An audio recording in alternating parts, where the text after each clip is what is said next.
கேரளத்தில் உள்ள முஸ்லிம் பெண்களிடையே ஏற்பட்டுள்ள புதிய எழுச்சி குறித்து நான் முன்பு ஒரு வீடியோவில் கூறியுள்ளேன். அதன் பிரதிபலிப்பை நாம் பார்க்க முடிகிறது. சோசியல் மீடியா மற்றும் பிற தளங்களில் அவர்கள் வெளிப்படுத்தும் கருத்துகளில் இந்த மாற்றம் மிக தெளிவாக உள்ளது. காரணம் கல்வி. இப்பொழுது ஒரு பெரிய நிகழ்வு நடந்துள்ளது. அதை நான் உங்களுக்கு விளக்குகிறேன்.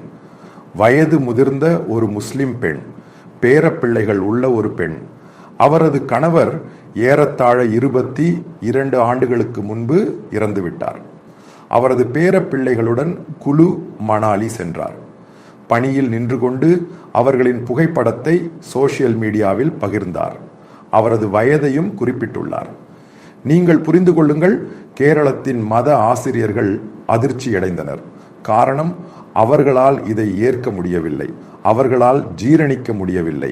இவ்வளவு வயதான ஒரு பெண் பேர பிள்ளைகளுடன் பணியில் விளையாட செல்வது, அதன் புகைப்படத்தை சோசியல் மீடியாவில் இடுவது, இதுதான் புரட்சிகர மாற்றம் என்று சொல்வது. அவரை அவமதித்து மத பண்டிதர்கள் பேசுகிறார்கள். அவர்கள் சொல்வது கணவர் இறந்த பெண் வீட்டுக்குள் இருந்து பிரார்த்தனை செய்தால் போதும் என்று. நான் சொன்னது, இந்த புரட்சை ஈரானில் தொடங்கி கேரளத்திற்கும் வரும் என்று. உலகில் எதுவாகினும் கேரளத்தில் முதலில் பிரதிபலிக்கும். சுதந்திரம் என்பது பெரிய விஷயம், பெரிய நிகழ்வு. நீங்கள் மத சங்கிலிகளால் மற்றும் மத ஆடைகளை அணிவித்தும் அடக்கி வைத்திருந்த விஷயம் உடைந்து சிதறுகிறது. இந்த உஸ்தாதுகளை தோற்கடித்து இந்த பெண்கள் அடிப்பார்கள். உண்மை இதுதான். இந்த பெண்ணே சொல்கிறார், இவ்வளவு ஆண்டுகள் பட்டினி கிடந்தும் பாடுபட்டும் தன் குழந்தைகளை வளர்த்ததாக. காரணம், 22 ஆண்டுகளுக்கு முன்பு அவரது கணவர் இறந்து விட்டார். இவர் இந்த பிரார்த்தனைகளும் குர்ஆனும் ஓதி வாழ்ந்த பெண். இவர் பேரப்பிள்ளைகளுடன் மத பண்டிதர்களை கோபப்படுத்தினார். காரணம், இவர்கள் இன்று சென்றால் மற்றவர்கள் நாளை செல்வார்கள்.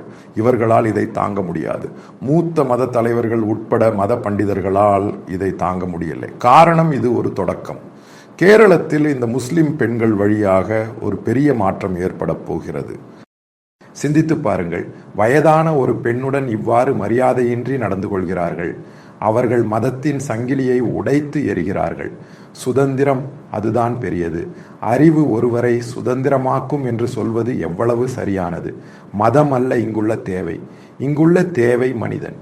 இந்த மதத்தை பிடித்து வாழ்ந்து மனிதனை முழுவதுமாக அழித்து அவனை மதரசாக்களில் விட்டு முட்டாள்தனமானவற்றை மட்டும் சொல்லி கற்றுத்தந்து அவனை அழித்து அவன் ஹமாஸ் வழிபாட்டாளனாக மாற்றுவதின் பின்னால் யார்? இந்த மதத்துடன் தொடர்புடைய உஸ்தாதுகள்தான். அவர்கள் சரியாக அவர்களுக்கு வழிகாட்டி பாடம் சொல்லி இருந்திருந்தால், இந்த பெண்களுக்கு சுதந்திரம் கொடுத்திருந்திருந்தால் நல்ல முறையில் இந்த சமூகம் மாறியிருக்கும். இதில் ஒரு வெடிப்பு பயங்கரமாக உருவாகப் போகிறது. கேரளம் முழுவதும் அசைக்கப்பட்டு மாறிவிடும். வரப்போவதை நீங்கள் பார்க்க வேண்டும். இந்த பெண்கள் அனைவரும் தெருவுக்கு இறங்குவார்கள். இவர்களை அனைவரையும் ஓட வைப்பார்கள். இன்று ஒரு வயதான பெண் செய்து முடிக்கும் போது நாளை பல இளம் பெண்கள் கூட செய்வார்கள். என்னுடன் பணி செய்த ஒரு முஸ்லிம் பெண் இருந்தார், ஜஸ்னா. எவ்வளவு முன்னேற்றம் உள்ளது என்று பேசிய போதுதான் புரிந்து கொண்டேன். அதே போல பல பெண்கள் என்னுடன் சோசியல் மீடியாவில் தொடர்பு கொள்கிறார்கள். அவர்களுக்கு இதில் அலுப்பு ஏற்பட்டு விட்டது. உண்மையில் அலுப்பு. அவர்களுக்கு வீடுகளுக்கு செல்ல ஆர்வம் இல்லை. பெங்களூர், டெல்லி, கொச்சி போன்ற இடங்களில் படிக்கும் பெண்கள் என்னுடன் தனிப்பட்ட முறையில் பேசியிருக்கிறார்கள். அவர்களுக்கு வீட்டுக்கு செல்ல ஆர்வம் இல்லை. காரணம், 1% கூட சுதந்திரம் இல்லாத வீடும் அதன் அருகிலுள்ள அயலாரும். மஹல்லா கமிட்டி நாட்டுக்காரர்கள் இவர்களை தொந்தரவு செய்து நாசம் செய்து விட்டார்கள். இவர்களுக்கு பிடித்த ஆடைகளை அணிய முடியாது. இவர்கள் இப்படி பின்னால் நடந்து கண்காணித்து கொண்டே இருப்பார்கள். ஒரு பெண்ணின் தந்தையிடம் இவர்கள் சொன்னதை கேட்டால் அதிர்ச்சி அடைவீர்கள். நோயம்பு காலத்தில் உங்கள் மகள் இது போன்ற ஆடைகளை அணிந்து நடப்பதை பார்த்தால் என் நோயம்பு முறிந்துவிடும் என்று மத பண்டிதர் சொன்னார். அதுவும் அந்த பெண்ணின் தந்தையிடமே சொன்னார். யோசித்து பாருங்கள், அவர் எவ்வளவு பாலியல் பிரச்சனைகள் உள்ளவர் என்பதை. இதைத்தான் இப்போது முறித்து கொண்டிருக்கிறார்கள். ஈரானில் நடந்த நிகழ்வு கேரளத்தில் அடித்து கொண்டு வரும். இதற்கு அதிக நேரம் எடுக்காது. இந்த பெண்கள் இறங்கி இந்த மத பயங்கரவாதிகளை எதிர்க்கப் போகிறார்கள். காரணம், இவர்கள் காட்டும் முட்டாள்தனங்களை இந்த பெண்கள் அதிக நேரம் சகிக்க மாட்டார்கள். பெண்களை அடக்கி வைக்க இவர்கள் உருவாக்கிய ஒவ்வொரு பிதற்றல்களும் இதுதான். ஒரு பெண் ஒரு மத பண்டிதரிடம் கேட்ட ஒரு கேள்வி உள்ளது. நான் சோசியல் மீடியாவில் பார்த்தது இதுதான். ஏன் ஒரு பெண் தீர்க்கதரிசியாக வரவில்லை? ஒரு கேள்வி. அது சோசியல் மீடியாவில் வரும் கேள்வி. பதில் சொல்லும் மத பண்டிதர் சொல்வது இது போன்ற கேள்விகளை கேட்கக்கூடாது என்பதுதான். காரணம், கேள்விகளுக்கு பதில் சொல்ல முடியாது. பல கேள்விகளுக்கு பதில் சொல்ல முடியாமல் போகும்போதுதான் மக்கள் உங்களை அடையாளம் கண்டுகொள்கிறார்கள். முன்பு தொடர்ந்து சோசியல் மீடியாவில் நீங்கள் பயங்கரமான இந்த வாக்குவாதம் இது அது என்று சொல்வீர்கள். இன்று ஏன் யாரும் சொல்லவில்லை? காரணம், இதை எதிர்க்கும் அதிகமானோர் முஸ்லிம்கள் தான்.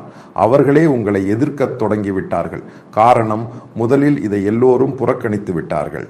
இந்த கோவிட் காலத்தில் கிறிஸ்தவ பல பாஸ்டர்களும் மற்றவர்களும் உங்களை எதிர்க்கத் தொடங்கினார்கள். இப்பொழுது முஸ்லிம் வகுப்பில் இருந்துதான் இவர்களை அதிகமாக எதிர்க்கிறார்கள். இந்த எதிர்ப்பு எங்கே போய் நிற்கும் என்று தெரியுமா? எக்ஸ் முஸ்லிம்களின் எண்ணிக்கை அதிகரித்து கொண்டே இருக்கிறது. இளைஞர்கள் மட்டுமல்ல, வயதானவர்கள் கூட மதத்தை விட்டு விடுகிறார்கள். அதோடு இந்த சமூகத்திலே வெளிச்சம் பரவும்.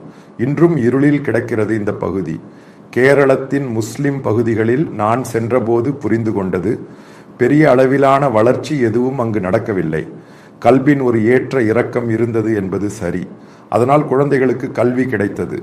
அதனால் அவர்கள் அங்கே நில்லாமல் வேறு பல இடங்களுக்கு சென்று படிக்கிறார்கள்.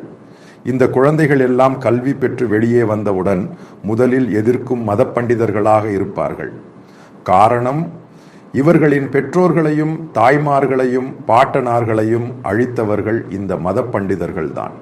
இப்போதைய இந்த மணாலி நிகழ்வு மிக முக்கியமானது. காரணம், மணாலியில் எடுத்த அந்த புகைப்படத்தை இன்ஸ்டாகிராமில் போட்டு இவ்வளவு வைரல் ஆனது. அதை பற்றி கமெண்டுகள் வந்தன. மத பண்டிதர்களுக்கு எதிராக பெரிய எதிர்ப்பு சோசியல் மீடியாக்களில் நிறைந்துள்ளது. அதாவது, புரிந்து கொள்ளுங்கள், கேரளத்தின் முஸ்லிம் சமூகத்தில் பெரிய மாற்றம் ஏற்பட போகிறது. அந்த மாற்றத்தை ஏற்றுக்கொள்ள முடியாத மத பண்டிதர்களும் தீவிரவாதத்தை ஆதரிப்பவர்களும் காலம் கடந்து போகப் போகிறார்கள்.